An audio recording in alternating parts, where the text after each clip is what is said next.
वन्देऽहं श्रीगुरुवरं श्रीरूपानुगप्रवरं ब्रजरसरसिकं च नारायणं तं प्रपन्नं श्रीगुरुचरणं वन्दे रमणप्रेष्ठाय भूतले रूपानुगा भक्तिदं च कृपामूर्तिनारायणम् सेवा कुंजे ब्रजरम्ये गोवर्धनगिरौ सदा राधा कुंडे रसानन्दे तदत्सेव प्रदायकम् गुरुं नारायणाख्यं तं वन्दे विनोदप्रेष्ठकम् यत्पादस्मृति मात्रेण दामोदर प्रसीदति नारायणं प्रभुं वन्दे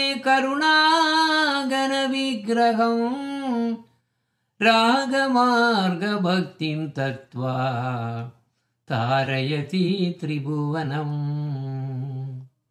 गौरहरि परं प्रेष्ठ नित्यानन्दाभिन्नका श्री गौरनारायण भक्तबान्धव प्रियसेवकम् नारायणं गुरुं वन्दे शरण्यं भक्तबान्धवं गौरमनोभीष्टं पूर्णं राधादास्यं प्रदायकम् रूपानुगाचार्यवर्यं रूपमञ्जरी प्रेष्ठकं पतितपावन बान्धवा युगाचार्य नारायणम् नमो ओं विष्णुपादाय कृष्णप्रस्थाय भूतले श्रीमदे भक्तिवेदान्त स्वामिनिति नामिने श्रीकृष्ण चैतन्य प्रभु नित्यानंद श्री अद्वैत गदाधर श्रीवासादि गौरभक्तवृन्द हरे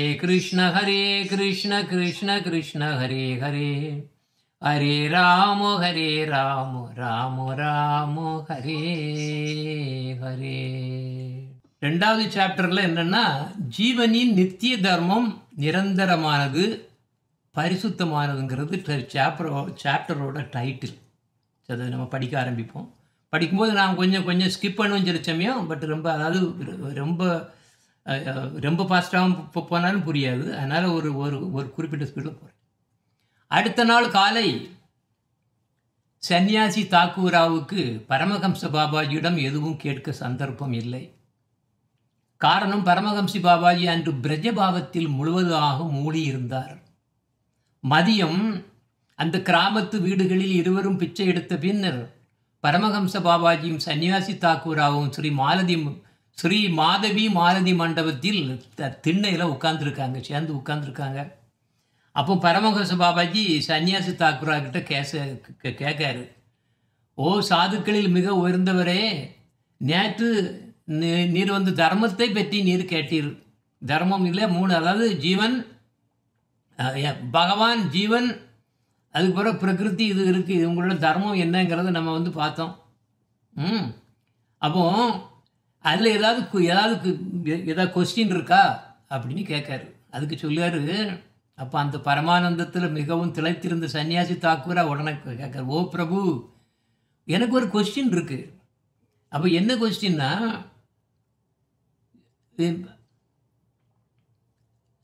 அப்போ இப்போ ஜீவன் அணு அளவு ரொம்பவும் சின்னதாக இருக்கு.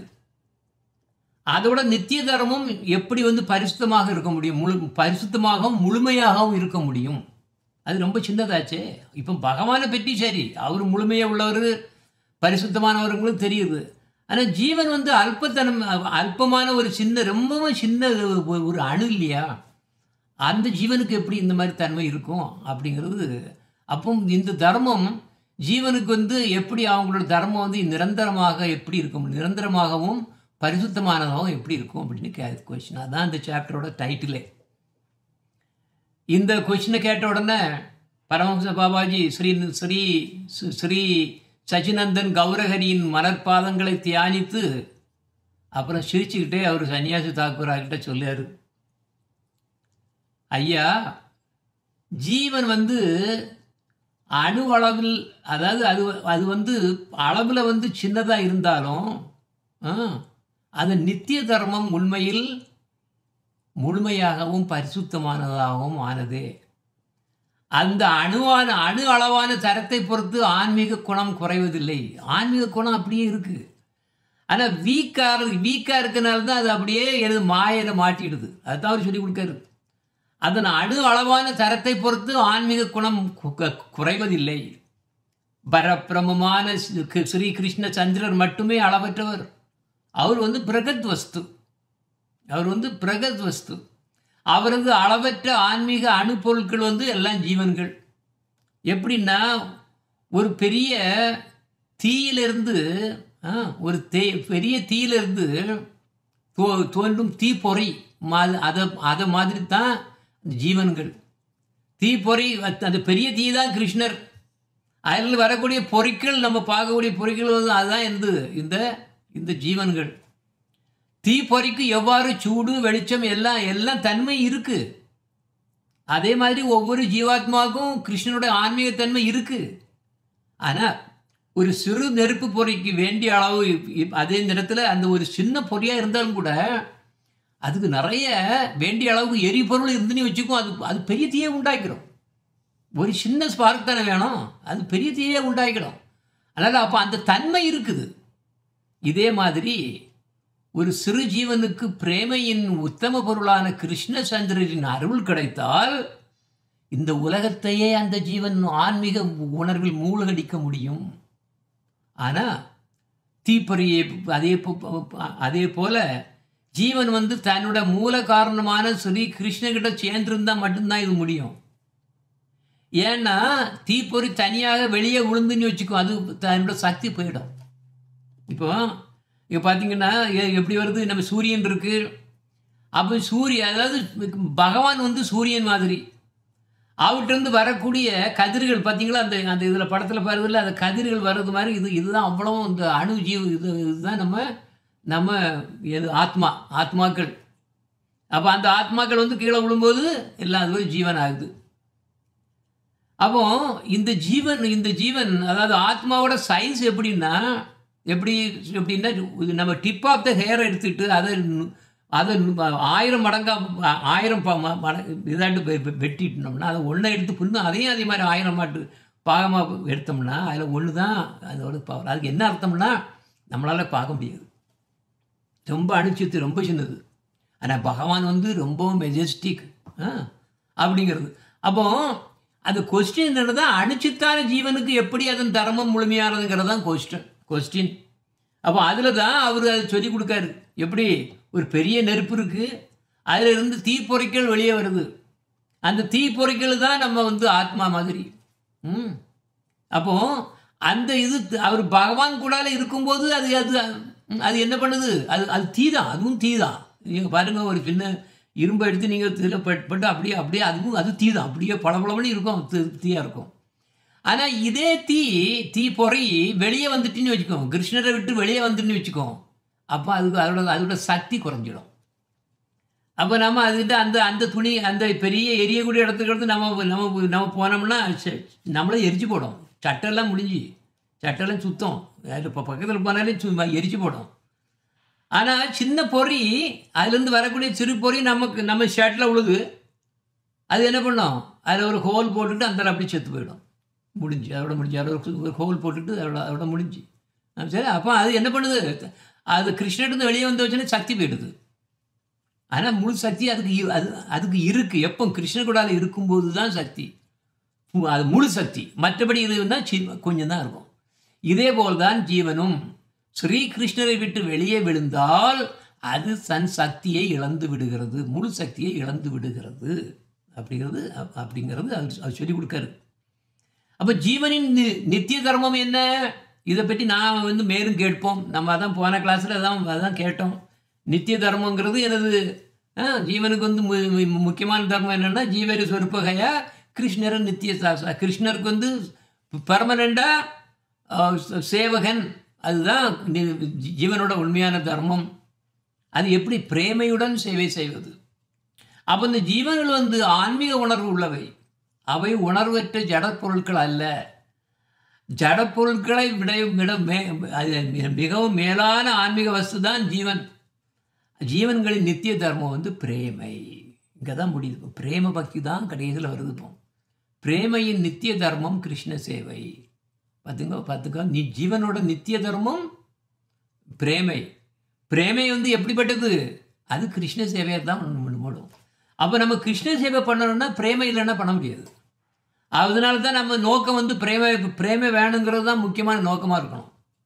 அதனால தான் கிருஷ்ண சேவையை ஜீவன்களின் சுபாவம் நித்திய தர்மம் அதுதான் சேவை. பார்த்துக்கிட்டு சேவையும் பிரேமையும் கனெக்ட் ஆகிருக்கா? பிரேமை இல்லைன்னா சேவை பண்ண முடியாது. ஆனால் நம்மளோட எட்டான ஸ்வரூபம் சேவகன், அன்பு சேகன். அது அன்பான சேவகன். இங்கே உள்ள மாதிரிப்பட்ட சேவகன் இல்லை. இங்கே சும்மா சேலரியை வாங்கிட்டு சேவை பண்ணது இல்லை. அது அப்படி அன்பு சேகன்னா ஒரு சேலரியும் கிடையாது. எட்டானல் சர்வெண்ட். அந்த சேவை வரணும்னா என்ன வரணும்? என்ன இருக்கணும்? பிரேம வேணும். அதனால தான் நம்ம கேட்குறது பிரேம பக்தி தான் நம்ம கோல்னு சொல்லுறது காரணம் இதுதான். ஏன்னா சர்வ் பண்ணதுக்காக வேண்டி. பிரேமை இல்லைன்னா சேவை பண்ண முடியாது. ஆனால் ஜீவனுக்கு 2 விதமான நிலைகள் உள்ளன. பரிசுத்தமான முக்தி நிலை, மாயையினால் கட்டுண்ட பந்தப்பட்ட நிலை. அப்போ ஜீவன் பரிசுத்தமான முக்தி நிலையில் இருக்கும்போது, அதாவது அதான் சின்மயா, அது பரிபூரணமாக ஆன்மீகத்தில் ஒளிரும். அப்படின்னா அவர் கிருஷ்ணகுடாவில் இருக்காங்கன்னு அர்த்தம். அதுதான் அது பரிசுத்தமான முக்தி நிலைன்னா கிருஷ்ணகிட்ட இருக்காங்கன்னு அர்த்தம். இந்த நிலையில் அதற்கும் ஜடப்பொருளுக்கும் எந்த விதமான தொடர்பே கிடையாது. அது ஆன்மீக அணுகுனா அப்படி சுத்தமாக பரிசுத்தமாக இருக்கும். அதான் அந்த கொஸ்டின், இந்த சாப்டரோட டைட்டிலே அதுதான். அப்போ ஜீவன் ஜீவன் அந்த அணு அளவில் இருப்பதனால தான் என்ன பண்ணுது? அது மாயையில் மாட்டிடுது. மாயையில் மாட்டுறது காரணம் இதுதான்.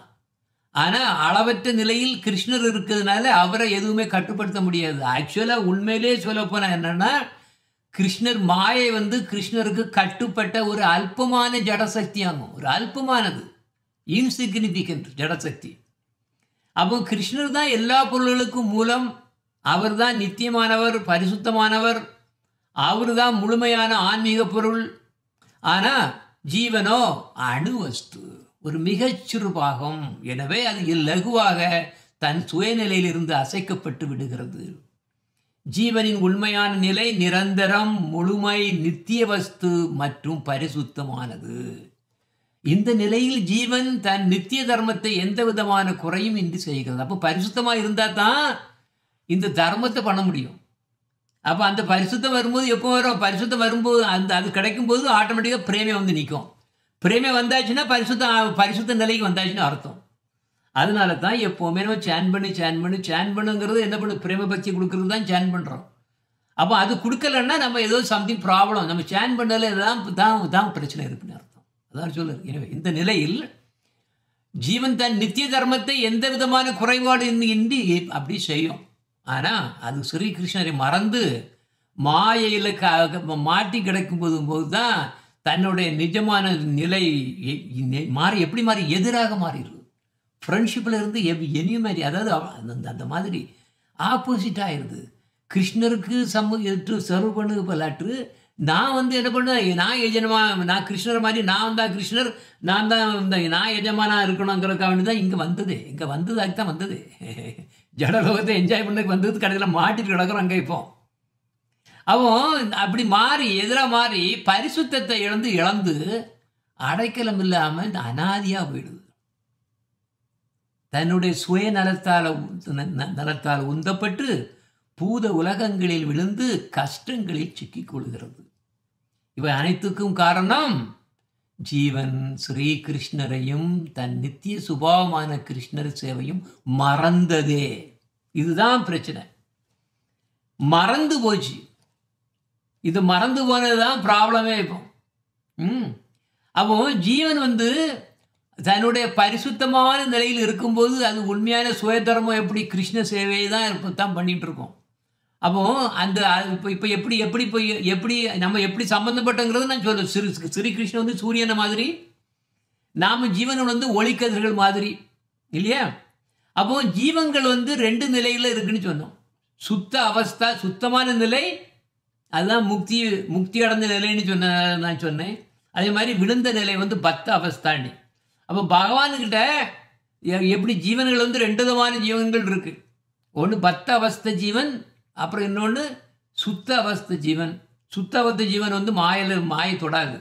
பார்த்தீங்களா, அந்த படத்தில் நான் போட்டு கொடுத்துருக்கோம்ல, படாது. ஆனால் பகவான்களை தான் எல்லாருமே எல்லாரும் அவங்க தான் இருப்பாங்க. அவங்க ஒன்றும் தனியாக போக முடியாது. ஜீவன் ஒன்றும் தனியாக போக முடியாது. தேர்ஸ் நோ இண்டிபெண்டன்ஸ் கிடையாது. புரியுதா? அப்போ இந்த ஜீவன் வந்து பரிசுத்தமான நிலையில் இருக்கும்போது தன்னுடைய சுய உண்மையான சுய தர்மமான கிருஷ்ண சேவையை செய்து ஆனந்தமாக தன் நிஜ ஸ்வரூபத்துடன் இருக்கிறது. அந்த பரிசுத்தமான நிலையில் இருக்கும் ஜீவன் தான் ஒரு ஸ்ரீ கிருஷ்ணரின் அன்பு சேவகன் என்ற நிஜ அகங்காரம். இதுதான் ஃபால்ஸ் யுகோ, ட்ரூ யுகோ. நிஜ அகங்காரம்னா ட்ரூ யுகோ. ஃபால்ஸ் யுகோன்னா எனது ஃபால்ஸ் யுகோன்னா என்ன சொல்லுவாங்க? அனித்திய அகங்காரம் அப்படி சொல்லலாம். நித்திய அகங்காரம்னு நிஜ அகங்காரம் வந்து நான் உண்மையிலேயே அவருக்கு சர்வெண்ட், அன்பு சேவகன். அப்போ ஃபால்ஸ் ஈகோன்னா என்னது? நான் வந்து என்னது நான் தான் என்னோட உடல், நான் தான் என்ஜாயர், நான் தான் எல்லாத்தையும் அனுபவிக்க கூடியும் அப்படின்னு பண்ணிட்டு இங்கே அனுபவமாக பண்ண வந்துடும். இங்கே ஜடலோகத்தில் கொண்டு லோலோன்னு கஷ்டப்பட்டு கிடக்கிறோம். நல்லா மாட்டிட்டு கிடக்கிறோம். அந்த ஒரு இக்னரன்ஸ்னால நம்ம மாட்டிட்டு இருக்கோம். அப்போ அந்த நிலையில் தன்னோட நிஜமான அகங்காரம் மறைக்கப்பட்டு ஏதோ அனித்திய அகங்காரம் ஃபால்ஸ் ஈகோ வந்து அதனால தான் இந்த சூட்சும உடலை ஏக்கு லிங்க சரீரம். சூட்சும சரீரம்னா அது சட்டில் பாடி. அதுக்கப்புறம் அந்த ஜீவன் வந்து ஸ்தூல சரீரத்தால் மூடப்படுது. எது? மாயாதேவி கொடுக்காத இந்த உடல் கொடுத்தது வந்து மாயாதேவி கொடுத்த உடல், நமக்கு சொந்தம் இல்லை. நம்ம அங்கேருந்து ஒன்றும் கொண்டு வரல. அந்த இதில் வந்து அப்படியே வாழ்ந்துட்டு இருக்குது. இப்போ இதில் எப்படி வாழ்ந்துட்டு இருக்கு? கிருஷ்ணதாசியம் வந்து மறைஞ்சு போயிடுது, மறைக்கப்பட்டிருக்குது. அப்போ அது தனியாக கர்மங்கள் எல்லாம் பண்ணி சுகங்களை அனுபவிக்கிறதுக்கு ஆசைப்படுது. ஆனால் சுகங்களை அனுபவிக்க முடியாது. அப்படி அந்த மாதிரி அல்பமான சுகங்கள் இருந்தாலும் அது டெம்பரரி ஒரு மொமெண்ட் தான். அதுக்கு பிறகு எல்லாம் போயிடும், கம்ப்ளீட்டாக போயிடும். அப்போ இந்த மாதிரி ஒரு பூத சரீரத்தை பெற்று அப்புறம் நான் ஐ என்னுடையது மைன் இப்படி நீ இந்த இதில் வந்து மாட்டிட்டு கிடக்கும். நான் ஒரு பிராமணன், நான் ஒரு அரசன், நான் ஒரு ஏழை, நான் கஷ்டப்படக்கூடியவன், நான் ஒரு நோயாளி, நான் ஒரு பெண், நான் ஒரு எஜமான், இப்படி எழுத்தனாமோ சொல்லிகிட்டு இருப்போம் கம்ப்ளீட்டாக. ஆக்சுவலாக எல்லாமே தப்பு. ஜீவன் இவ்வாறு விதவிதமான முறையில் தன்னை பூத உலகத்தில் சம்பத்தப்படுத்த போது நிஜஸ்வரூபம் கம்ப்ளீட்டாக தலைகீழாக மாறி தெரிகிறது. தன் உண்மையான ஸ்வரூபமான கிருஷ்ண பிரேம சேவையை அப்படியே மறந்து போச்சுதே. அதன் பரிசுத்தமான பிரேமை இங்கே தலைகீழாக சிற்றின்பம், பந்தங்கள், அக்கா அண்ணா தம்பி, மகன் மகள், இப்படி எல்லாம் போட்டு எல்லாம் பந்தங்களில் மாட்டிட்டு ஆசா பாசங்கள், அந்த செரிமனி கல்யாணம் பண்ணி கொடுக்கணும், இது பண்ணி கொடுக்கணும், எத்தனை இதுலேயும் எல்லாத்துலேயும் மாட்டிட்டு அவ்வளோ எங்கே பார்த்தாலும் துயரமாக தான் இருக்கும். நம்ம நினச்சிட்டு இருப்போம் கல்யாணம் பண்ணி கொடுத்தோன்னா எல்லாம் அவங்க இதாக இருப்பாங்க, அடுத்த நாளுக்கு டைவர்ஸில் வருவாங்க. நமக்கு தெரியாது, நம்ம நினச்சிட்டு இருப்போம். அப்போ எல்லாமே அதனால தான் எப்போவுமே விருப்பு வெறுப்பு இல்லாமல் இருக்கணுங்கிறது அதுக்கு தான் சொல்கிறது. இவங்க எதுவுமே நமக்கு சம்மந்தப்பட்டது கிடையாது. அப்போது இந்த மாதிரி ஆசா பாசங்கள், துயரங்கள், வெறுப்புகள் இப்படி பற்பட வடிவங்களாக அப்படியே உருவெடுத்துட்டே இருக்கும். இது எண்ட்லெஸ், முடியாது. இது வந்து பூத உடலின் ஆதிக்கத்தால் இன்னமும் என்ன பண்ணும், ஆழமாக போகும் இன்னும். ஏன்னா பூத உடல் வந்து சும்மா இருக்காது, பாடி மைண்டும் சும்மா இருக்காது, எப்போவுமே ப்ராப்ளம் தான் கொடுத்துட்டே இருக்கும். அந்த ப்ராப்ளம் வேற வந்துட்டே இருக்கு, அது நிற்காது. நீங்கள் ஒரு இதை போட்டு ஒரு நோய் வந்து ஒன்று ஸ்டாப் பண்ணினா அடுத்த நோய் வரும். அதுக்கு மருந்து எடுக்கும்போது அந்த மருந்து இன்னொரு சைடு எஃபெக்ட்னால இன்னொரு பிரச்சனை வரும். இது எண்டே கிடையாது. ஆனால் இந்த ஜீவன் என்ன பண்ணிட்டு இருக்கு? அறப்பற மாதிரி உடல் சுகங்களை மட்டுமே நாடி ஓடிட்டு இருக்காங்க. அந்த தெய்வங்கிட்ட போனால் நான் நிம்மதியாக இருக்க முடியுமா? இந்த தெய்வங்கிட்ட நான் இப்போ பண்ணோம்னா நான் சந்தோஷமாக இருக்க முடியுமா? எனக்கு ஜாப் கிடைக்குமா? எனக்கு எக்ஸாமில் பாஸ் பண்ண முடியுமா? இப்படியும் போட்டு குழப்பிகிட்டே இருந்துட்டு இருக்கு ஃபுல்லாக கம்ப்ளீட்டாக. அப்போ அவர் அப்புறம் சொல்லுவார், நான் இன்னொன்று அந்த நைமித்திக தர்மத்தை பற்றி நான் ஒன்று தனியாக சொல்லுறேன். நைமித்திக தர்மம்னு என்னது? இவங்க பண்ணுறது தான் நைமித்திக தர்மம். இந்த ஜீவன்கள் இங்கே கிடந்து மாட்டிட்டு அல்லோன்ட்டு பண்ணது அவ்வளோ நைமித்திக தர்மம். அதாவது கிருஷ்ணதாசன் இல்லைன்னு நினச்சிட்டு பண்ணி என்ன பண்ணாலும் அவ்வளவும் நைமிக தர்மம். அவர் தான் சொல்லார், அதை இன்னொரு நாள் சொல்லி கொடுக்குறேன் அப்படிங்காரு. அப்போ ஸ்ரீமத் பாகவதம் நிரந்தரமான நித்திய தர்மத்தை மட்டும்தான் அது வைஷ்ணவ தர்மம்னு சொல்லியிருக்குது. இந்த உலகத்தில் பரவி இருக்கக்கூடிய அத்தனை மதங்களையும் 3 வகையாக பிரிக்கலாமா. நித்திய தர்மம் அதான் நிரந்தரமான ஒரே மதம், அதான் ஜெய்வ தர்மம். சனாதன தர்மம். ஆனால் சனாதன தர்மம்னு சொல்லிட்டு கண்ட கோயில்கள்லாம் எல்லாத்தையும் வழிபடுவாங்க, அதையும் சனாதனம்பானுங்க. இன்னொரு ரிலிஜன்கிட்ட சொன்னாலும் நானும் சனாதன தர்மம்மாம்பான். கடைசியில் எல்லாம் குழப்பி வச்சுருக்காங்க அவங்க. ஆனால் ஒன்று வந்து என்னது, எந்த ஒரு தர்மம், எவரி ஜீவன் எவரி ஆத்மா எல்லாமே கிருஷ்ணருக்கு வந்து பரிசுபூரணமாக சேவை செய்யக்கூடிய அன்பு சேவகன் மட்டும்தான் எந்த ரிலிஜனை சொல்லுதோ அவங்க தான் அட்லீஸ்ட் இது இந்த நித்திய தர்மம் என்னன்னு தெரியும். அதான் ஜெய்வ தர்மம், நிரந்தரமான ஒரே தர்மம். 2வது நைமித்திக தர்மம், சூழ்நிலைக்காக வேண்டி மாறும். இந்த ஹிந்துஸ் எல்லாம் அப்படி தான். ஹிந்துக்கள் அப்படி இல்லை, பாபாஜி வருவாங்க, அவங்க வருவாங்க, எல்லாம் சூழ்நிலைக்கு தகுந்தவாறு வந்துடுவாங்க, நமக்கு வந்துடுவாங்க. அப்புறம் அனித்திய தர்மம்னு ஒன்று இருக்குது, அனித்திய தர்மம்னு இருக்குது. ஓகே, அப்போ ஓகே ஓகே அனித்திய தர்மம். அனித்திய தர்மம்னா தற்காலிகமாக வந்திருக்கும். மாடர்ன் ரிலிஜன் வச்சுக்கலாம். ஏதோ ஒரு திடீர்னு ஏதாவது ஒன்று ஆரம்பிக்கும், என்னடா இது கொடுமைப்படுத்துகிறாங்களே, ஏன்னா லோகாசுகளை வந்து இப்படி கொடுமைப்படுத்துறாங்கன்னா நேரம் முத்துக்குட்டி சுவாமி வந்துடுவார். அது வந்து நித்திய தர்மம் இல்லை.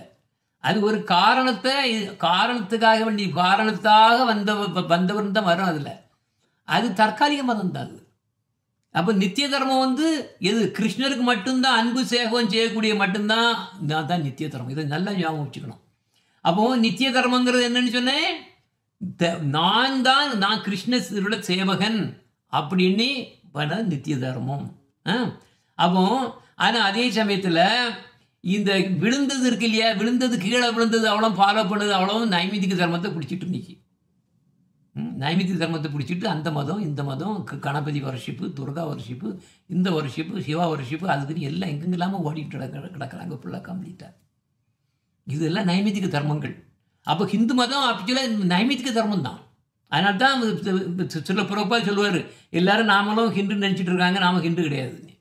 அவர் அடிச்சு வருவார். அவர் ஸ்ட்ரைட் ஈஸ் ஜகத்குரு தான். இந்த அனித்திய தர்மங்கள் தான் இதெல்லாம் எல்லாம் தற்காலிக மதங்கள். எத்தனை எல்லாமே வந்து இருக்குல்ல, கிறிஸ்டியானிட்டி, இஸ்லாம், மொத்தம் 200 மதங்கள் இருக்கான். பார்த்தீங்களா? அப்போ இப்படி கீழே இந்த நித்திய தர்மத்தை விட்டு கீழே மறந்து கீழே வரும்போது தான் என்ன ஆகுதுங்க பார்த்தீங்களா? அந்த ஸ்டேஜை கரெக்டாக பாருங்க. தனியாக ஜடலோக இன்பம் ஆசை வருது, மாயாதேவி உடனே அவளை பிடிச்சிடுறான், யூஷ்ம தேகத்தை கொடுக்கா, லிங்க சரீரத்தை கொடுக்குறா, அதுக்கு மேலே பொதிஞ்சி பூத உடலை கொடுக்கா, அதுக்கப்புறம் தகுந்த எந்த லோகத்தில் போடணுமோ அங்கே கொண்டு போய் சிறையில் போட்டுடுறா. இப்போ நம்ம கிடக்குறது சிறையில். அது வேற என்ன பண்ண, துர்கா துர்கா துர்கா எனக்கு பணம் கொடு, எனக்கு வேலை கொடு, எனக்கு அது கொடுன்னு அங்கே வர ஓடுறாங்க வேற. அப்படி ஓடாதவங்கள நீங்கள்லாம் என்ன பக்தர்கள் அப்படிம்பாங்க அவங்க. இதுதான் ப்ராப்ளம். அப்போ ஓகே, அப்போ நைமித்திக தர்மங்கிற என்னது, நான் இந்த உடல் நானே அனுபவிப்பேன் அப்படிங்கக்கூடிய நோக்கத்தில் கீழே வந்து நைமித்திக தர்மத்தை அப்படியே ஃபாலோ பண்ணி கண்ட இதுகளை எல்லாத்தையும் வழிபட்டு இருக்குது தான் இவங்க. அப்போ இதில் பார்த்தீங்கன்னா ஜீவன் வந்து உள்ளே இருக்குது. அதுதான் ஜீவன்னா நம்ம ஆத்மானு சொல்லிக்கலாம். ஆத்மா பொதியப்பட்டது. இது எல்லாத்தையும் ஜீவன் வந்து எனது ஆத்மா வந்து எனது சூஷ்ம உடலும் பூத உடலும் அப்படி பொதியப்பட்டிருக்கு இல்லையா, இதை சேர்த்து எல்லாத்தையும் சேர்த்து சொல்லும்போது அப்படி உள்ள பொதியப்பட்ட சோல் தான் ஜீவன் சொல்லணும். ஆனால் அது சோல் தான். ஆனால் இந்த ஒரு கண்டிஷனில் இருக்கிறதுனால தான் நம்ம அதை ஜீவான்னு கூப்பிடுறோம். ஜீவன் தான் ஒன்று வாழக்கூடியது, வேற ஒரு தனியாட்டு வாழக்கூடியது தான் ஜீவன் அப்படின்னு சொல்லலாம்.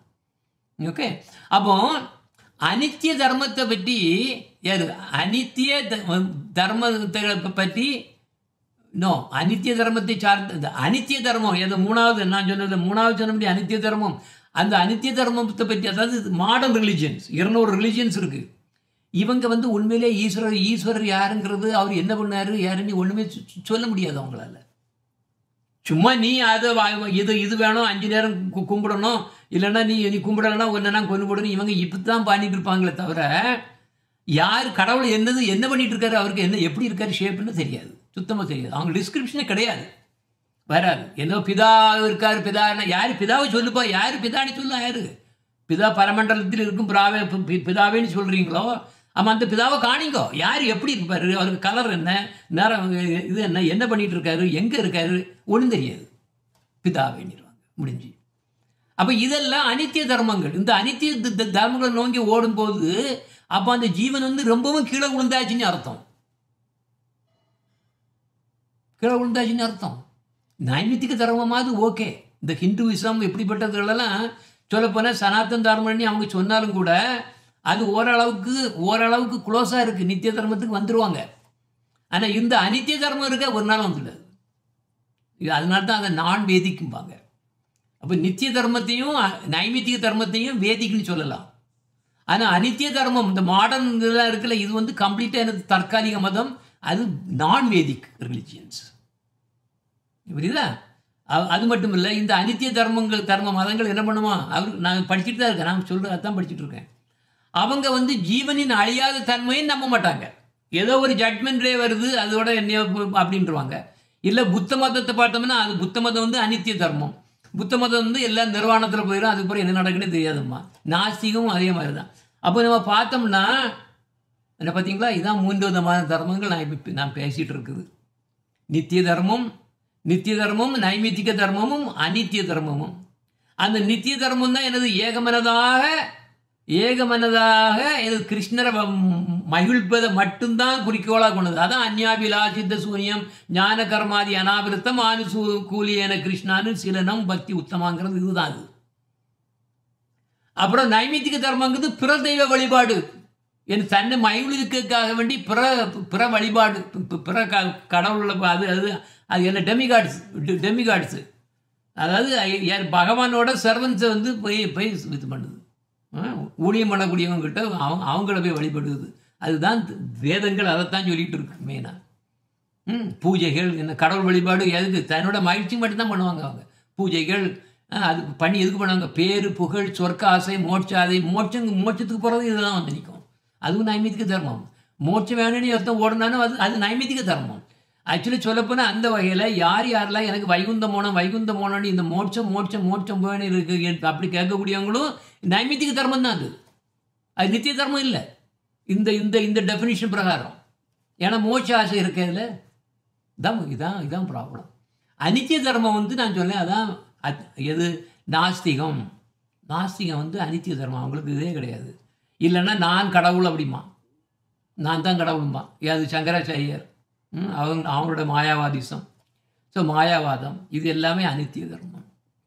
ஆனால் ஆக்சுவலியாக கிருஷ்ணர் வந்து யார் லார்ட் சிவாவை வந்து இந்த மாதிரி சங்கராச்சாரியராக அவதரிக்க வைத்து இப்படிப்பட்டவங்களை தான் மெதுவாக ஏதாவது ஹெல்ப் பண்ணலாமான்னு கொண்டு போனது. 2 கேஸ் இருக்குது. ஒன்று சிலது வராதது அந்தால அப்படியே மாயாவத்தில் போயிடும். அவங்க வந்து கிருஷ்ண பக்தர் ஆக மாட்டாங்க. ஸோ அதனால தான் என்னுடைய உண்மையான பக்தர்கள் மட்டும் எனக்கு வேணும், மற்றவங்களெல்லாம் வெளியே கொண்டு போயிடு அப்படிங்கிறக்காக மாயாவாதத்தை அவர் சொல்லி பண்ணுது. ஆனால் இருந்தாலும் அவர் பஜகோவிந்தன் ஏதாவது கொஞ்சம் பேராவது திருந்த மாட்டாங்களா, இவங்களெல்லாம் மேலே கொண்டு போக முடியும்னு அதையும் பார்த்தாரு. எல்லாரும் வந்துட மாட்டாங்க. அப்போ இதில் ஓகே, அப்போ என்னது நைமித்திக தர்மம் வந்து என்ன சொல்ல, ஈஸ்வர பேர் தெரியாது, உண்மையான கடவுள் யாருன்னு தெரியாது. அவங்க என்ன நினைச்சுமா சிவபெருமான் தான் கடவுள்ன்றவாங்க, இல்லை கணபதி தான் கடவுள், அதுக்கு மேலே ஒன்றும் கிடையாதுன்றவாங்க, இல்லை எல்லாமே கடவுள்ன்றோம். அப்போ அவங்களுக்கு என்னென்னு தெரியாது முதல்ல. இதுதான் இது. ஓகே, அப்போ இவை அனைத்துக்கும் மாறாக நித்திய தர்மம் எப்படி இருக்கும், பரிசுத்தமான பிரேம பக்தியுடன் பகவானுக்கு அன்பு தொண்டு செய்வதை மட்டுமே குறிப்பிடும். அது மட்டும்தான் சொல்லிகிட்டு இருக்கு. நம்ம சம்பிரதாயம் எதை சொல்லிகிட்டு இருக்கு, அன்று சைத்தன்ய மகாபிரபு கீழே வரக்கூடிய கௌடிய சம்பிரதாயம் என்ன சொல்லிகிட்டு இருக்கு, இந்த ஒன்று தான் சொல்லிகிட்டு இருக்கு. நீ வந்து அவருக்கு கிருஷ்ணருக்கு அன்பு சேவகன் அன்பு சேவகன் கிருஷ்ணரை ஜீவர ஸ்வரூபகையா கிருஷ்ணர நித்தியதாச திருப்பி அதை தான் சொல்லிகிட்டு இருக்கோம். ஆனால் நாடு கலாச்சாரம் மொழி இவைகளை பொறுத்து வித்தியாசமான மதங்கள் இப்படி இருந்தாலும் அதோடைய குறிக்கோள் வந்து ஒன்று தான். எல்லாமே கடைசியில் நித்திய தர்மத்தில் போய் தான் சேரணும். இவங்கெல்லாம் ஒரு வகையில் பார்த்தோம்னா இந்த இந்த நைமித்திக தர்மம் வந்து எப்படி டெம்பரரி தானே. அப்போ அது வழியாக போனாலும் இந்த ஜீவன்கள் வந்து சில ஜீவன்கள் வந்து என்ன பண்ணும், அது வந்து என்ன இந்த ஃபார்ச்சுனேட் லக்கியாக இருக்கும். லக்கி ஜீவன்ஸ் என்ன பண்ணிட்டா அவர் குருவை பிடிச்சி விடுவாங்க. குருவை பிடிச்சிட்டு அவர் விளையாட்டு அதுக்கு சுக்ருத்தி வேணும். அப்போ எல்லா இதெல்லாம் பார்த்தீங்கன்னா எல்லாம் கடைசியில் வந்து நித்திய தர்மம் மட்டும்தான் உண்மை. அதுதான் அதுக்கு பேர் தான் வைஷ்ணவ தர்மம். அப்போ நம்ம இறைவனான பகவான் சச்சிநந்தன் கௌரஹரி இந்த உலகத்துக்கு போதித்த வைஷ்ணவ தர்மம் மட்டுமே சரியான நித்திய தர்மம். அதனால்தான் பெரிய பெரிய மகான்கள் எல்லாருமே இந்த உத்தமமான ஜைவ தர்மத்தில் ஆழ்த்தி பிரேமானந்தத்தை ரசித்து மகாபிரபுவின் உபதேசங்களை பின்பற்றுகினர் அப்படின்னு சொல்லி முடித்தார். இதை கேட்ட சன்னியாசி தாக்கூர் அவருக்கு ஏகப்பட்ட சந்தோஷம். தன்னோட கைகளெல்லாம் குறிச்சிட்டு குரங்குது, ஓ பிரபு, ஸ்ரீ சச்சிநந்தன் கௌரஹரி அளித்த இந்த மகா அற்புதமான வைஷ்ணவ தர்மத்தை ஒவ்வொரு கணமும் நான் பருகுகிறேன். இப்போதுதான் நான் ஸ்ரீ சங்கராச்சாரியார் செய்த கண்டிக்க தகுந்த அற்பமான அத்வைத கோட்பாட்டை கேவலமாக உணர்கிறேன். என்ன கேவலம், என்ன கேவலம்! மேலும் நான் மனத்தில் இருக்கும் ஒன்றையும் மறைக்காமல் கூற விரும்புகிறேன். பிரேமையினால் ஸ்ரீ சைத்தன்ய மகாபிரபுடன்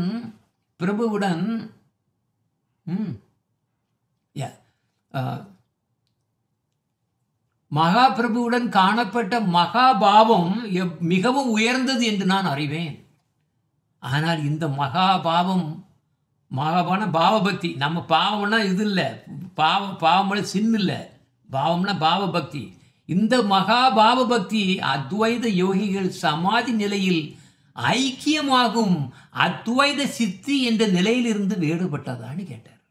ஏன்னா அவங்களும் சமாதின்ட்டு போகிறாங்களே, அப்படியே உட்காந்துருவாங்க ஃபுல்லாக கம்ப்ளீட்டாக, அப்படியே மெடிடேஷன் பண்ணிட்டு சுத்தமாக அப்படியே தூக்கத்தில் போகிற மாதிரி தான் கடையில் டக்குன்னு சமாதியில் போயிடுவாங்க. சமாதினா they are touching the soul.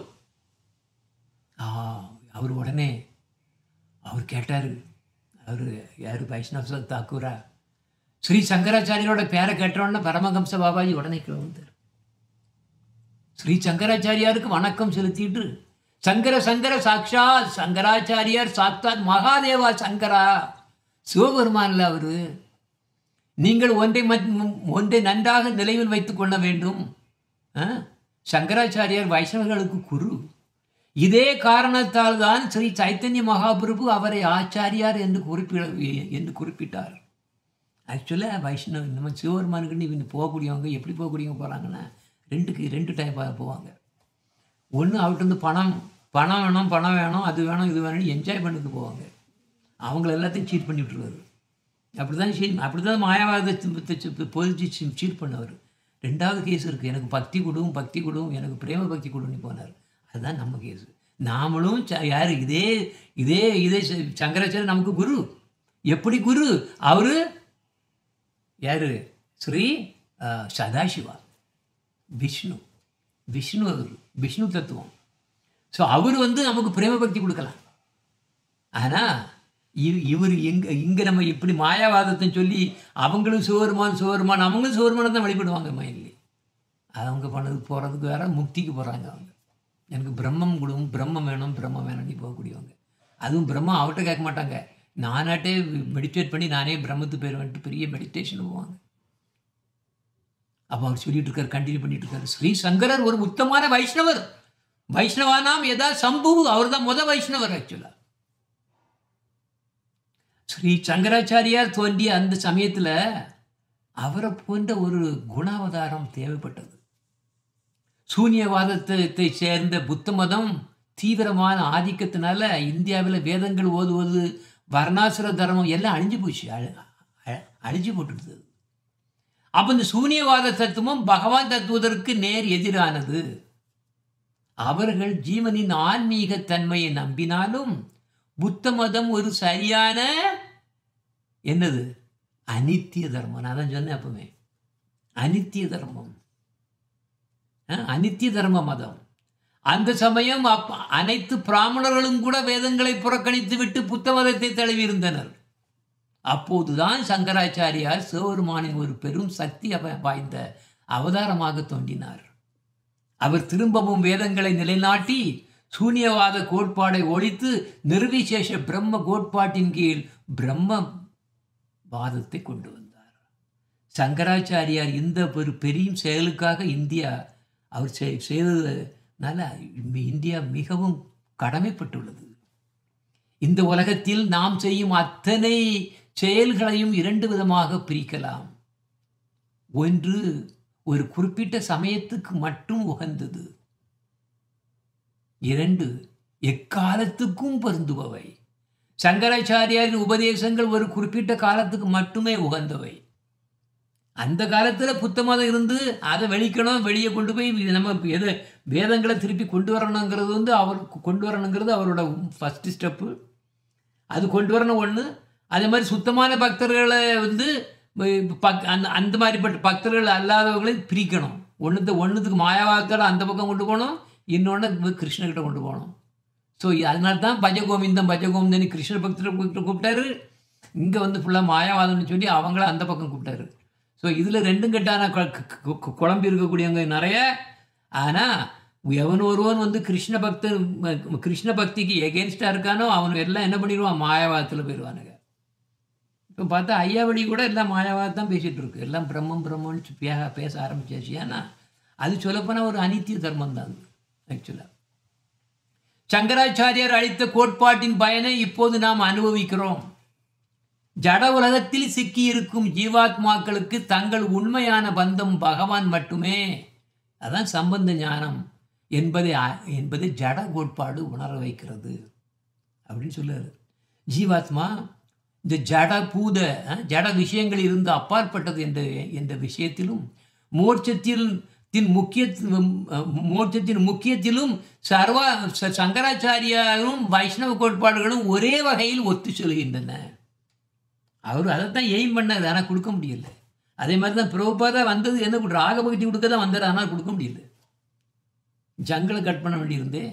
அதனால தான் நம்ம குருதேவை கூப்பிட்டு நீ கொடுவப்பான்னு நம்மகிட்ட கொடுத்தாரு. ஆனால் 2 பேரும் ஒன்று தான், 2 பேரும் சேம், வித்தியாசம் கிடையாது. ஆனால் இவரால் இவ்வளோ தான் பண்ண முடியும்.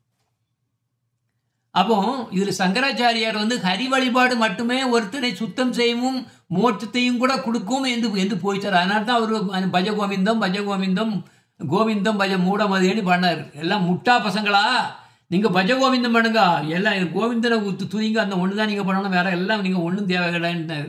அவங்க பார்த்தாங்க, என்னடா இவ்வளோ நாளும் இவர் மாயாவாதன்னு சொல்லிட்டு நீனும் கடவுள் நானும் கடவுளான்னு இன்னைக்கு என்ன சொல்லுவார், வேற ஒருத்தர் கடவுள்னு சொல்லுவார், அவரை மட்டும் வழிபடுங்கிறாரு.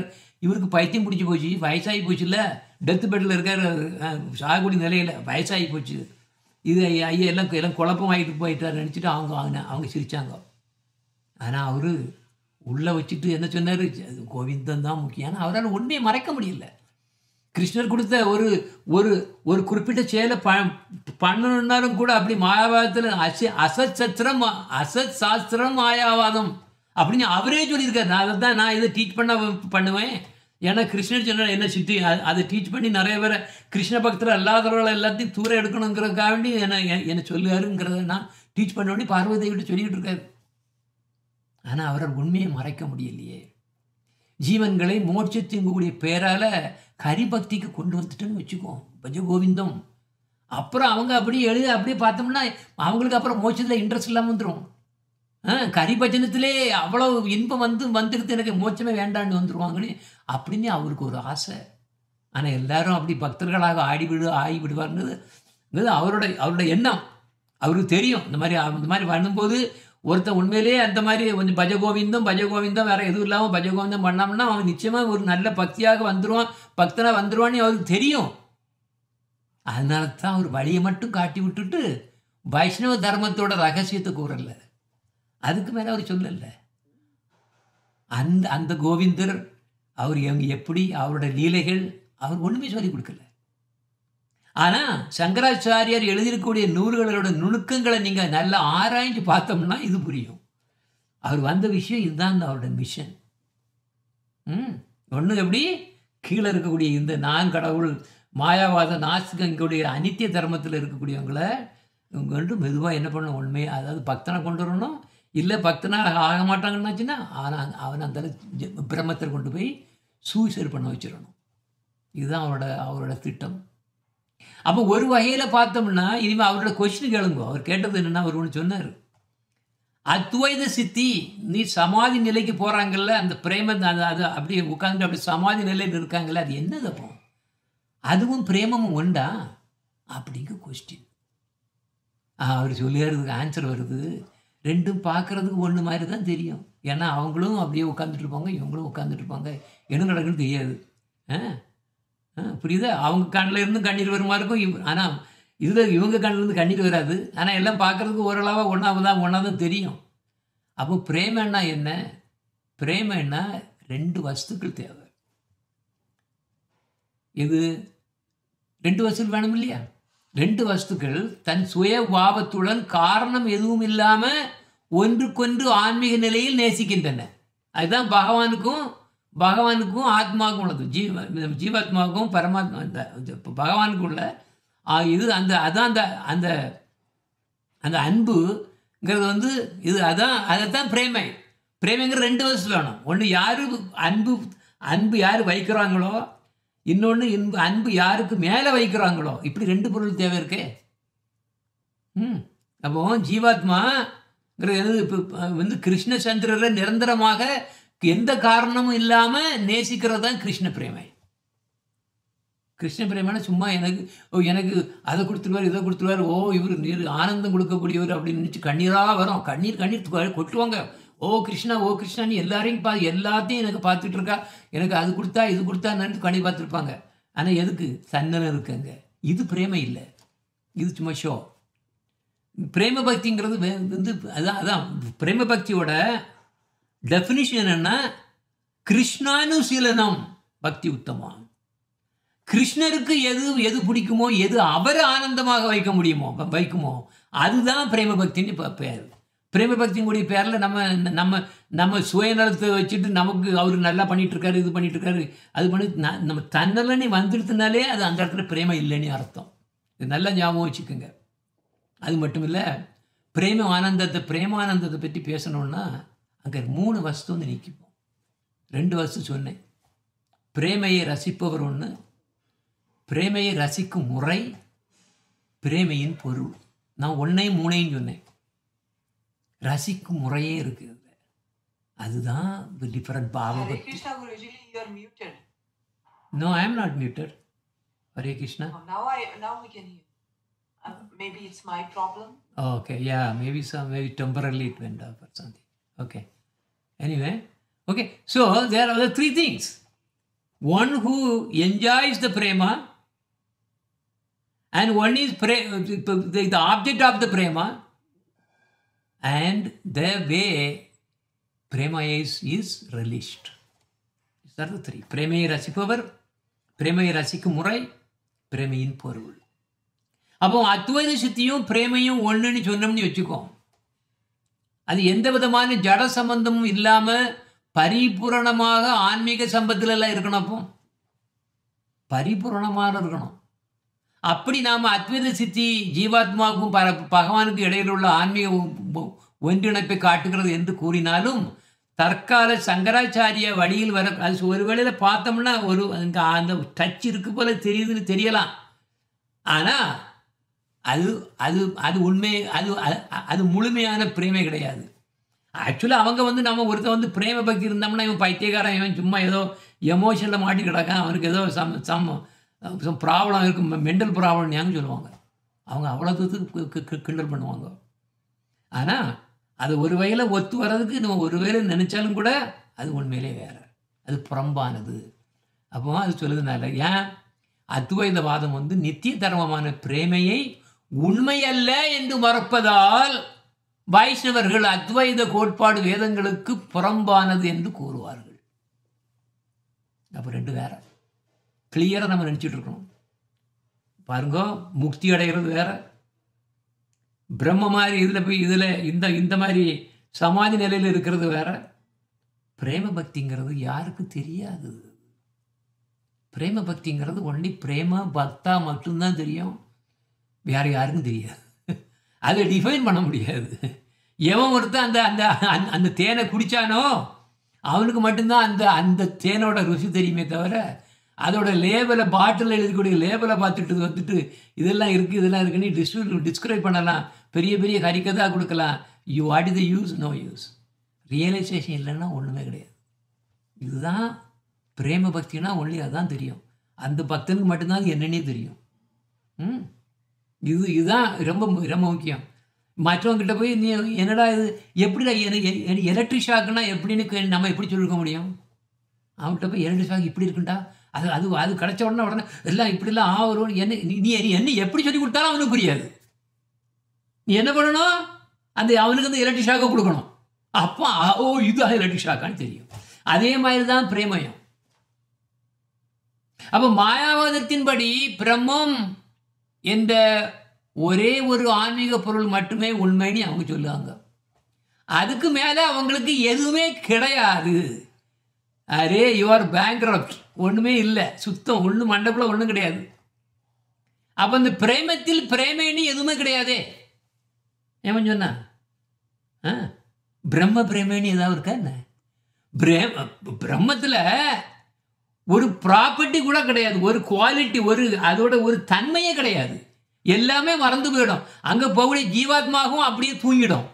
நீ நைட்டு நல்ல டீப் ஸ்லீப்பில் போகும்போது, ஸ்லீப்பில் இருக்கும்போது எங்கே படுத்திருக்கோம், எங்கே இருக்குன்னு ஏதாவது தெரியுதா? இதோட மோசமான கேஸு.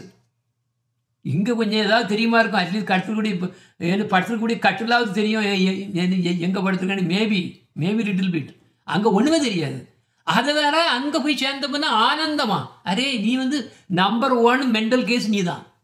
எவன் ஒருத்தன் பிரம்ம ஆனந்தமானு சொன்னானோ அவன் அவ்வளோ மென்டல் கேஸ், அவ்வளோ மென்டல் ஹாஸ்பிட்டல் போகக்கூடிய கேஸுகள் அவ்வளோ. அது ஸ்பிரிச்சுவல் சூசைடு. அந்த பிரேமத்தில் அந்த அந்த அந்த பிரம்மத்தில் பிரேமன்னா அது அது அது சொல்லக்கூட முடியாது. அப்படி எதுவுமே கிடையாது.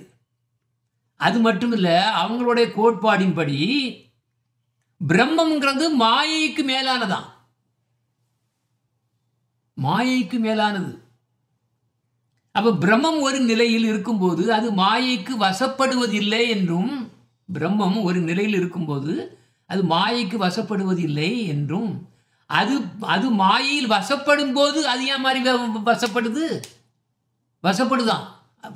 கீழே இருக்கான், ஆனால் அதுக்குள்ள வசப்படுவான். வசப்படும் போது அது என்ன விதவிதமான ஜீவாத்மாக்களாக தோன்றுகிறது. அரே இதை மாதிரி ஒரு ட்ரீமிங் எங்கேயும் பார்த்ததில்லை. இதுதான் மாயாவாதம். அப்போ இதன் பிரகாரம் அவங்க என்ன சொல்லுவாங்கன்னா, பகவான் கூட மாயையின் ஒரு வடிவுதான், ஒரு மாயையிலிருந்து வரக்கூடியவர் தான் இந்த பகவானும். பகவான் உண்மையிலே பகவான் கிடையாது, பிரம்மன் தான் உண்டு அப்படின்னு அவங்க சொல்கிறாங்க. இந்த மாதிரிப்பட்ட சிச்சுவேஷனில் நம்ம இருக்கோம். இப்போ மோசமான சிச்சுவேஷன். இந்த மாயாவாதத்தை உலகம் ஃபுல்லாக பரப்பிட்டு இருக்கு. வேற எப்படி அவங்க எல்லாம் எப்படி பரப்புறாங்க? தீவிரமாக பறக்கிறாங்க. ஆனால் உண்மை என்னது? பகவான் தான் எல்லாத்துக்குமே காரணம். அவர் மாயைக்கு கட்டுப்பட்டவர் அல்ல, மாறாக மாயை அவரது ஒரு சிறு அற்பமான சக்தி, இன்சிக்னிஃபிகன்ட். இதுதான் மாயை. அப்ப ஜீவனோட நித்திய தர்மமான பிரேமையை மாயாவாதிகள் உண்மை அல்ல என்று ஒதுக்கி விடுவதால், மாயாவாதத்தால் ஜீவனின் நித்திய தர்மம் என்னங்கக்கூடிய கேள்வியை பொறுத்தவரையில் எந்த விதமான பிரயோஜனமும் இல்லை. இது எல்லாத்தையும் கேட்ட சன்னியாசி தாக்கூரா மிக தாழ்மையுடன், ஓ பிரபு, மாயாவாத கோட்பாடு இவ்வளவு தாழ்ந்தது என்பதை கேட்கும்போது என் இதயத்தில் ஆழமாக குத்துகிறது. தங்கள் உபதேசத்தினால் என்னிடம் இருந்த சந்தேகங்கள் அனைத்தும் இப்போது மறைந்து விட்டன. எனக்கு நான் அணிந்திருக்கும் இந்த கேவலம், இந்த மாயாவாதியின் ஆடை, அவர் இதுவரைக்கும் ஆடையை மாற்றல. அதே சன்னியாசியில் எப்படி மாயாவாதி சன்னியாசி இருந்தாரோ அதில் தான் இருக்கார் இப்பவும். இதை இப்பவுமே எடுத்து தூர எறிய வேண்டும் எனக்கு ஆசை வருதுன்னாரு. அப்புறம்தான் அவர் சொல்லார் உடனே, ஓ மகாத்மா, ஒருவரின் ஆடையை ஆடை அதாவது உடலில் அணிந்திருக்கும் ஆடையை பற்றி நான் உபதேசம் அளிக்கவில்லை. அதை பற்றி நான் நான் இது இல்லை. அப்போ எதை பற்றி நான் சொல்லிட்டு இருக்கேன்னா, ஒருவனுடைய இதயம் சுத்தமாகி தன் ஆன்மீக தர்மம் சுயமாக ஒளிரும்போது இயற்கையாகவே அவன் தகுந்த ஆடையை தேடி அணிந்து கொள்ளுவான். இல்லைன்னா இதுக்கு பேர் மரக்கட்ட வைராக்கியன்னு பேர். இந்த குரங்கு எல்லா இதையும் நாம் ரெனவுன்ஸ்டுன்னு வீடு கூட கட்டாது, ஒரு தங்குறதுக்கு ஒரு இடம் கூட கட்டாது. பாருங்க, எல்லாம் வேஷம் போட்டு திரிவாங்க, நல்லா வேஷம் போடுவாங்க. எல்லாம் பார்த்தோன்னா எவ்வளோ பேர் இருக்காங்க தெரியுமா இந்த உலகத்தில் வேஷத்தில் வச்சு பணம் சம்பாதிக்கிறது இருக்காங்க. அப்போ ஒருவனுடைய இதயம் சுத்தமாகி தன்னுடைய ஆன்மீக தர்மம் சுயமாக ஒளிரும் போது இயற்கையாகவே அவன் தகுந்த ஆடையை தேடி அணிந்து கொள்வான்.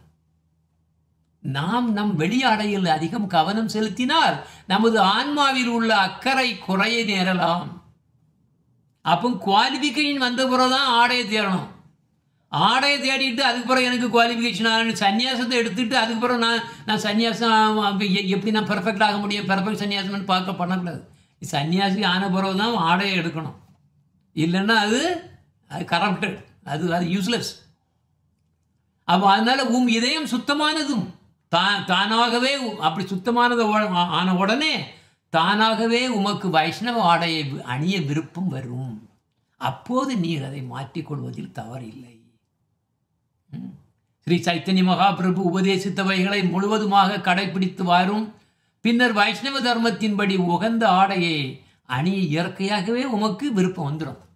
அதுதான் சைத்தன்ய மகாபிரபு மர்க்கட்ட வைராக்கியான்னு சொன்னார். வெளியுலகத்தில் அது என்ன அர்த்தம்னா, இது சைத்தன்ய சரித்தாமத்தில் மத்திய அதில் வருது. ஆக்சுவலாக மர்க்கட்ட வைராக்கியனா கரலோகதேக்கானா யதா யோக்கிய விஷய புஞ்ச அனாசக்தி சக்தகனா அந்தரே நிஷ்டாகர பாக்யே லோக வியவஹரார அசிராத் கிருஷ்ண துமய கரிபே உத்தாரா.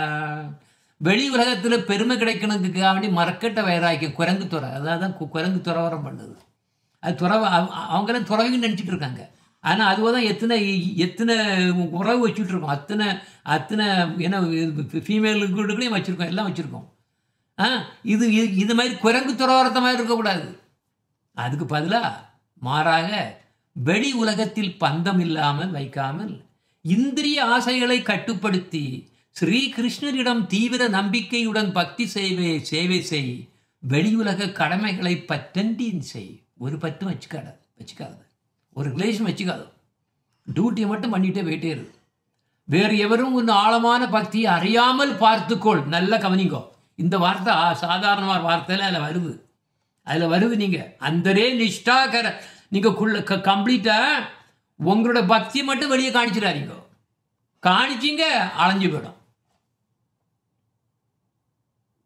இதனால தான் குருமார்கள் அவங்களுடைய சித்த தேகத்தை சொல்ல மாட்டாங்க.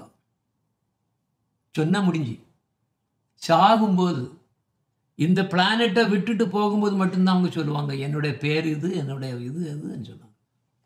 அதே மாதிரி தான் நம்ம குருதேவம் அந்த டைமில் தான் காலத்தில் தான் சொன்னார். எல்லாரும் அதான் பண்ணுவோம். அதுவும் எப்படின்னா பிரபுபாதா அதை சொல்லாமலே போயிட்டார், சொல்லவே இல்லை. நம்ம குருதேவ தான் சொன்னார், அவரோட பேர் இதாங்க, அவருடைய ட்ரெஸ் இதாங்க, இங்கேங்க அவர் இருக்கார், இன்ன வேலைன்னு அவர் நமக்கு சொல்லி கொடுத்தாரு. ஆனால் அதை போய் அவங்க இஸ்கான்கிட்ட சொன்னோம்னா அவனை நம்மளை தான் கிண்டல் பண்ணுவான். ஆனால் குருதேவ் சொன்னார், இவன்கிட்ட யாருக்கிட்டையும் சொல்லிவிடாதுங்க, அவங்களால பிரச்சனை தான் கொண்டு வருவாங்க, ஆல்ரெடி பிரச்சனை. ஆனால் குருதேவ் தெரியும், அவர் சொன்னார் என்னென்ன. அப்போ என்ன பண்ணணும், முக்கியம் என்னென்னா யார்கிட்டையும் கேட்காதீங்க. கேட்டுட்டு உங்களோட சுரூபம் என்னன்னு கேட்காதீங்க. அப்படிங்க கேட்டுட்டீங்கன்னா ப்ராப்ளம். அந்த சுரூபம் உன்னோட குருவோட சுரூபம் உனக்கு தெரியும். குரு பக்தி இருந்ததுன்னா ஆட்டோமேட்டிக்காக தெரியும், இல்லைன்னா தெரியாது. அப்போ அவர் சொல்லுவார், அதான் சொல்லுவார், வேறு எவரும் உன் ஆழமான பக்தியை அறியாமல் பார்த்துக்கொள். நீ இப்படி நடந்தால் சீக்கிரமே ஸ்ரீகிருஷ்ணர் உன்னை ஏற்றுக்கொள்வார். இது அவ்வளோத்தையும் கேட்ட சன்னியாச தாக்கூரா அதோடைய உள்பொருளை நன்றாக புரிஞ்சிட்டு இருக்கும். புரிஞ்சுட்டு தன் ஆடையை தற்போது இப்போ மாற்ற வேண்டாம் அப்படின்னு நினச்சிட்டு, இப்போ மாற்ற வேண்டாம், கொஞ்சம் டைம் வரும்னு நினச்சிட்டு 2 கரங்களையும் கூப்பிட்டு, பிரபு, நான் உமது சிஷ்யனாகி உம் பாதங்களில் அடைக்கலம் கொண்டுள்ளதால் தாங்கள் எந்த கட்டளையிட்டாலும் நான் அதை எந்த விதமான கேள்வியும் கேட்காமல் அதை செய்வேன். பரிசுத்தமான ஸ்ரீ கிருஷ்ண பக்தியே வைஷ்ணவ தர்மம் என்று நன்றாக இப்போது புரிந்து கொண்டேன். கிருஷ்ண பிரேமை மட்டுமே ஜீவனின் நித்திய தர்மம். அது முழுமையானது, மிகவும் பரிசுத்தமானது, இயற்கையானது. ஆனால் வெவ்வேறு நாடுகளில் விதவிதமாக கடைப்பிடிக்கப்பட்டு வரும் தர்மங்களை எவ்வாறு நான் புரிந்து கொள்வேன்? எத்தனை ரிலிஜன்ஸ் இருக்கு. அதுக்கு சொல்லியாரு பாபாஜி மகாஷாயா, ஓ மகாத்மா, தர்மம் ஒன்று தான், 2 இல்லை. 2 இல்லை, அதிகமும் இல்லை. எல்லா ஜீவன்களுக்கும் ஒரே தர்மம், இது வைஷ்ணவ தர்மம் தான். ஆனால் வெவ்வேறு நாடுகள், மொழிகள், வெவ்வேறு மனிதர்கள், இவர்களால் என்ன வேறு தர்மங்களை இதனால் புது தர்மத்தை உண்டு பண்ண முடியாது. ஜீவ தர்மம் ஒன்று தான், அது எல்லா ஜீவன்களுக்கும் பொதுவானது. ஜீவராசிகள் தங்களுடைய மதங்களுக்கு வெவ்வேறு பெயர்களை கொடுக்கலாம். ஆனால் அவர்களின் ஜீவன்கள் இயற்கையான தர்மத்தை ஒருபோதும் மாற்ற முடியாது. எப்படி மாற்ற முடியும்? எப்படி மாற்ற முடியும்? ஒரு அம்மாவுக்கு ஒரு குழந்தை பிறந்திருக்கு. அந்த குழந்தைக்கும் அந்த அம்மாவுக்கும் ரிலேஷன் வந்து ஒரு தர்மம். இந்த தர்மத்தை யாரும் சேஞ்ச் பண்ண முடியும்? என்னதான் சொன்னாலும் அது அம்மா தான், அது குழந்தை தான். இதை மாதிரி தான் ஜீவ தர்மம். அப்போ இங்கே ஜீவதர்மா எனக்கூடிய ஒரு அணுவஸ்துக்கும் பரம வஸ்துக்கும் உள்ள ஆன்மீக அன்பு பிணைப்பு தான், அதுதான் அது ஜீவ தர்மம். ஆனால் முக்குணத்து காரணம் சத்வ ரஜ தாமச அந்த பரிணாமத்தின் காரணமாக எத்தனையோ மதங்கள் என்ற பெயரில் உண்மையான ஜீவ தர்மம் சிதைந்து காணப்படுகிறது. அதனால தான் பரிசுத்தமான ஜீவ தர்மத்துக்கு வைஷ்ணவ தர்மம் என்று பெயர் கொடுக்கப்பட்டுள்ளது. எந்த ஒரு மதமும் அது எந்த அளவுக்கு வைஷ்ணவ தர்மத்துக்கு ஒத்துள்ளதோ அதுதான் உண்மையான அளவுகோல். இதை தான் சொல்லிச்சு. அந்த மாதிரி இப்படிப்பட்ட மற்ற தர்மங்கள் எல்லாம் சீட்டிங் ரிலிஜன் ஸ்ரீமத் பாகவதம் சொல்ல காரணம் இதுதான். ஏன்னா அவங்க கடைசியில் ஜீவ தர்மத்தை விட்டுட்டு நிறைய வெளியே போயிடுறாங்க. அதை வந்து ஒரு அடிப்படையாக தான் எடுக்கணும். அது ஒரு ஒரு ஒரு ஒரு ஸ்டேஜ், ஒரு ஸ்டெப்ஸாக தான் எடுக்கணும். அது வந்து உத்தமமான மதம் கிடையாது. உத்தமமான மதம் தான் ஜீவ தர்மம் தான். அப்படின்னா நம்ம சனாதன தர்மம் தான். அது அப்படின்னா வாட்டவர் நம்ம சைத்தன்ய மகாபிரபு சொல்லிக் கொடுக்க வந்த ஒன்று தான் உண்மையான தர்மம், ஜீவ தர்மம். அதுதான் நம்ம பேசிகிட்டு இருக்கோம். அதனால தான் நம்ம இப்போ இதை பற்றி கிளாஸ் எடுத்துகிட்டு இருக்கோம். அப்போது சில காலங்களுக்கு முன்பாக தாமமான பிருந்தாவனத்தில் ஸ்ரீமன் மகாபிரபுவின் நெருங்கிய சிஷ்யனான சனாத்தன கோஸ்வாமியிடம் நான் ஒரு கேள்வியை கேட்பித்தேன். அது எப்படின்னா, இதில் நம்ம இஸ்லாமில் வந்து ஒரு வேர்டு வருது, இஸ்க்குன்னு ஒரு வேர்டு வருது. அந்த இஸ்கக்கூடிய வேர்டுக்கு என்ன அர்த்தம்? அது பிரேமையா அப்படின்னு கேட்டார். யார்?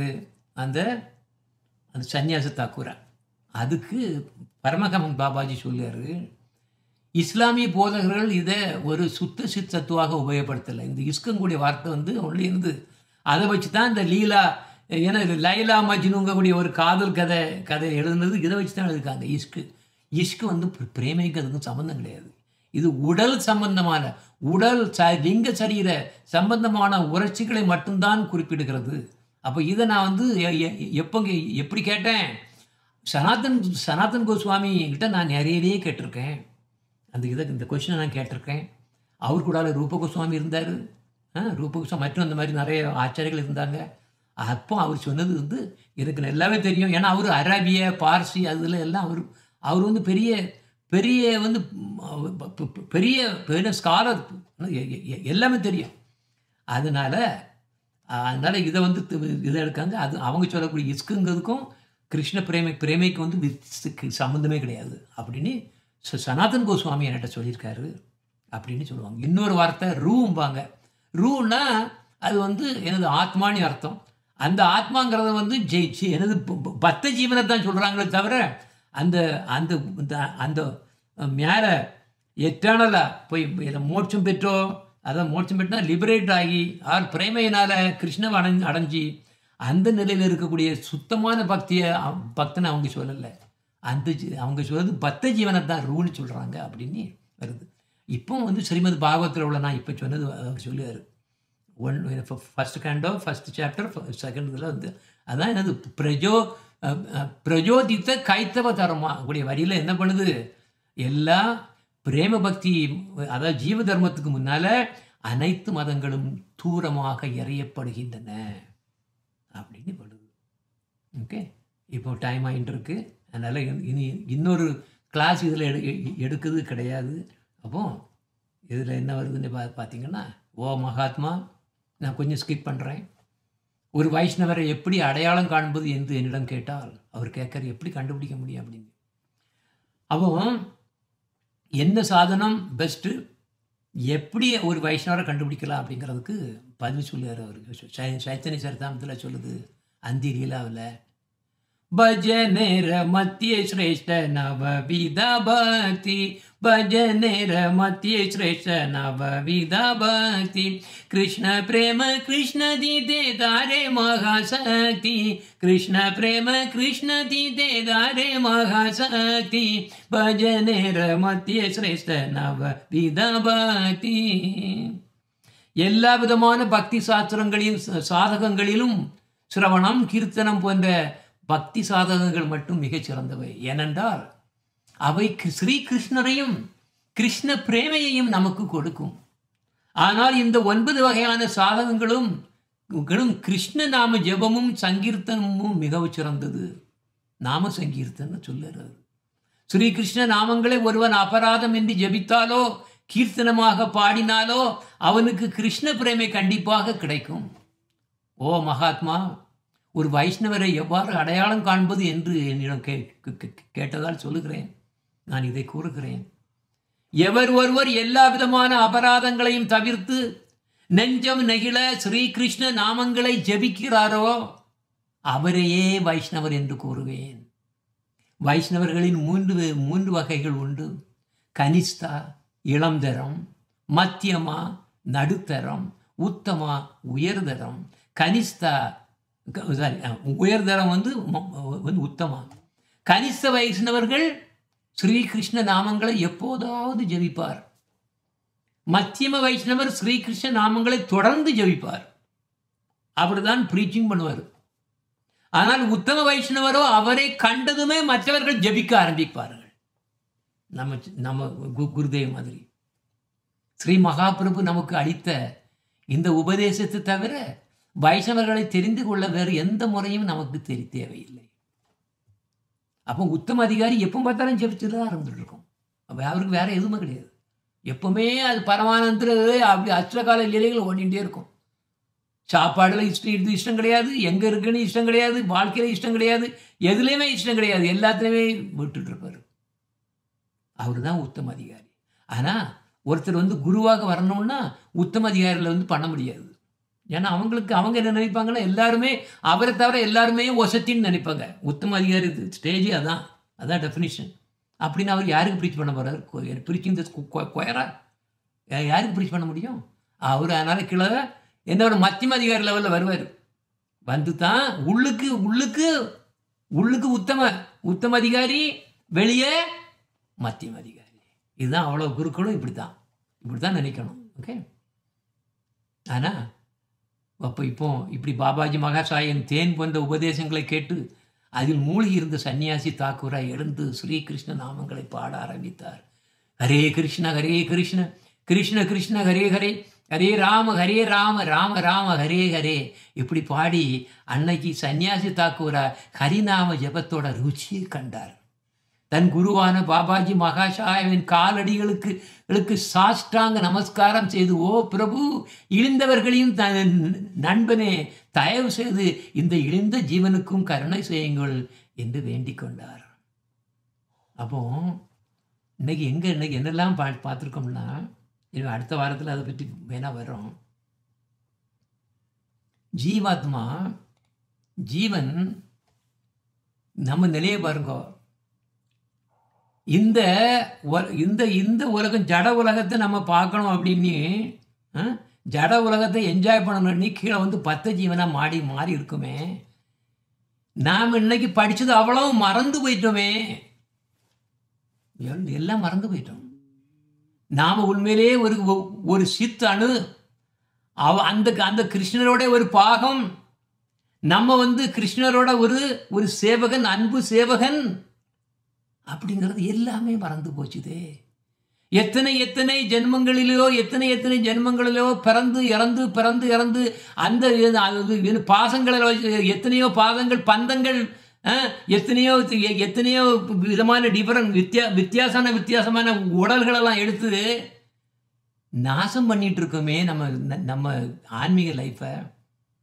இப்போ இப்படி நம்ம மறந்து இருக்கோமே, நம்ம கிருஷ்ணரையே மறந்து போயிட்டோம். ஜென்மங்கள் மறந்து போச்சு, கிருஷ்ண பகவான் மறந்து போச்சு. ஆனா இந்த உலகங்கள் மட்டும்தான் உண்மைன்னு நினைச்சிட்டு இருக்கோமே, மறந்து போச்சுதே ஐயா, மறந்து போச்சுதே.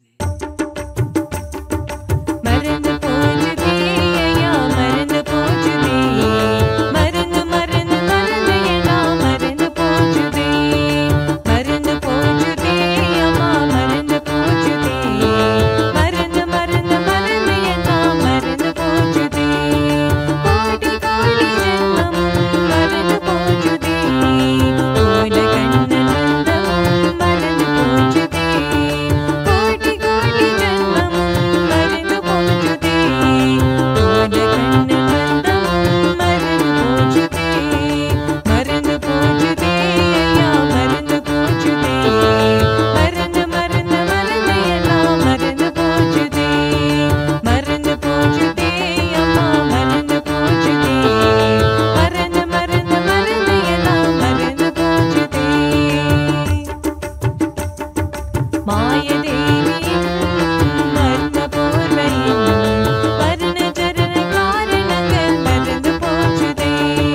மாயதேவியின் மர்ம போர்வையின் மரண ஜனன காரணங்கள் மறந்து போச்சுதே.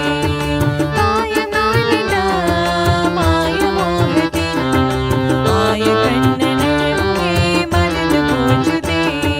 காயம் நாளிட மாய மோகத்தின்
மறந்து போன ரிலேஷனை எட்டர்னலி அந்த ரிலேஷனை திருப்பி பழையபடி நமக்கு அந்த சம்பந்த ஞானத்தை கொடுத்து திருப்பி கொண்டு போகிறது அந்த குருக்கிட்ட தான் இருக்குது. குருவை தவிர வேறு யாரும் பண்ண முடியாது. இது மாட்டிட்டு தான் மாடுவேன். நம்மளால் பண்ணக்கூடிய விஷயம் இது இல்லை.